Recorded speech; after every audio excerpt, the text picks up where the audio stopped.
ओम श्री हरि। प्रिय भक्तों, आप सभी का गरुड़ पुराण के इस अध्याय में स्वागत है, जिसमें आप जीव की गर्भावस्था का दुख, गर्भ में पूर्व जन्म के ज्ञान की स्मृति, जीव द्वारा भगवान से मांगे दुष्कर्मों को न करने की प्रतिज्ञा और गर्भवास से बाहर आते ही वैष्णवी माया द्वारा उसका मोहित होना और गर्भावस्था की प्रतिज्ञा को भुला देना, इनका वर्णन सुनेंगे। बोलो ओम नमो नारायणाय। गरुड़ जी ने कहा, हे केशव, नरक से आया हुआ जीव माता के गर्भ में कैसे उत्पन्न होता है? वह गर्भवास आदि के दुख को जिस प्रकार भोगता है वह सब मुझे बताएं। हे नाथ, आपकी माया से मोहित होकर मैं देह में अहम वास और पुत्र पत्नी आदि के ममता भाव से अभिमान से जन्म मरण के चक्कर में फंसा हूँ। मैंने अपने परिजनों के उद्देश्य से शुभ तथा अशुभ कर्म किए, किंतु अब मैं उन कर्मों के कारण अकेला जल रहा हूँ। उन कर्मों के फल भोगने वाले पुत्र कलत्र आदि अलग हो गए। यदि इस गर्भ से निकलकर मैं बाहर आऊँ तो फिर आपके चरणों का स्मरण करूँगा और ऐसा उपाय करूँगा जिससे मुक्ति प्राप्त कर लूँ। विष्ठा और मूत्र के कुएं में गिरा हुआ तथा जठरा अग्नि से जलता हुआ और यहाँ से बाहर निकलने की इच्छा करता हुआ मैं कब बाहर निकल पाऊँगा? जिस दीन दयालु परमात्मा ने मुझे इस प्रकार का विशेष ज्ञान दिया है, मैं उन्हीं की शरण ग्रहण करता हूँ, जिससे मुझे पुनः संसार के चक्कर में न आना पड़े, अथवा मैं माता के गर्भ से कभी भी बाहर जाने की इच्छा नहीं करता, क्योंकि बाहर जाने पर पाप कर्मों से पुनः मेरी दुर्गति हो जाएगी। इसलिए यहाँ बहुत दुख की स्थिति में रहकर भी खेद रहित होकर आपके चरण का आश्रय लेकर संसार से अपना उद्धार कर लूँगा।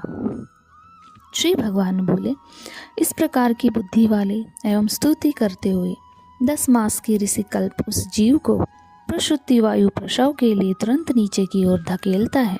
प्रसूति मार्ग के द्वारा नीचे सिर करके सहसा गिराया गया वह आतुर जीव अत्यंत कठिनाई से बाहर निकलता है और उस समय वह श्वास नहीं ले पाता तथा उसकी स्मृति भी नष्ट हो जाती है।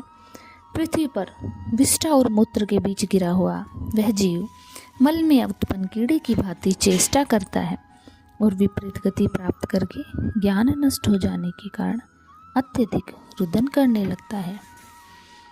गर्भ में, रुग्णावस्था में, शमशान भूमि में तथा पुराण के पारायण या श्रवण के समय जैसी बुद्धि होती है, यदि वह स्थिर हो जाए तो कौन व्यक्ति सांसारिक बंधन से मुक्त नहीं हो सकता।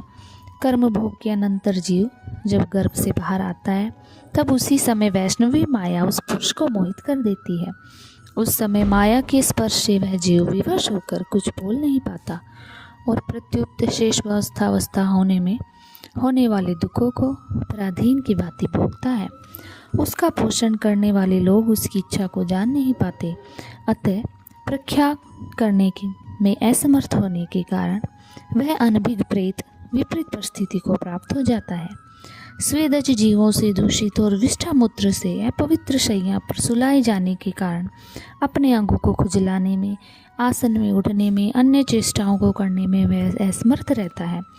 जैसे एक कृमि दूसरे कृमि को काटता है, उसी प्रकार शून्य ज्ञान और रोते हुए उस शिशु की कोमल त्वचा को डांस, मच्छर, खटमल आदि जीव व्यथित करते हैं।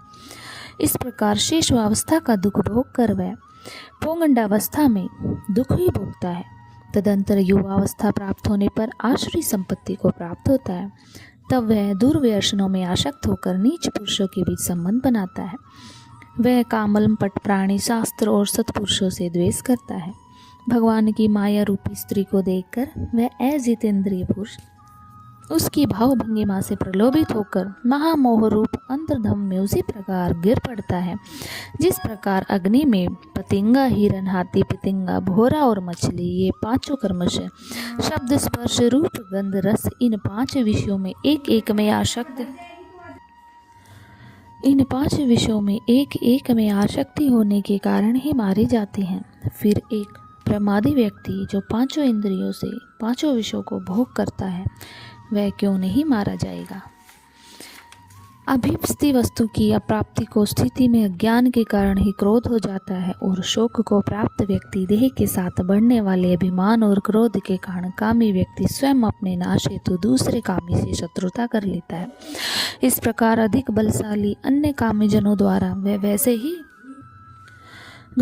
वैसे ही मारा जाता है जैसे किसी बलवान हाथी से दूसरा हाथी। इस प्रकार जो मूर्ख अत्यंत दुर्लभ मानव जीव की विषय आसक्ति के कारण व्यर्थ में नष्ट कर लेता है, उससे बढ़कर पापी कौन होगा।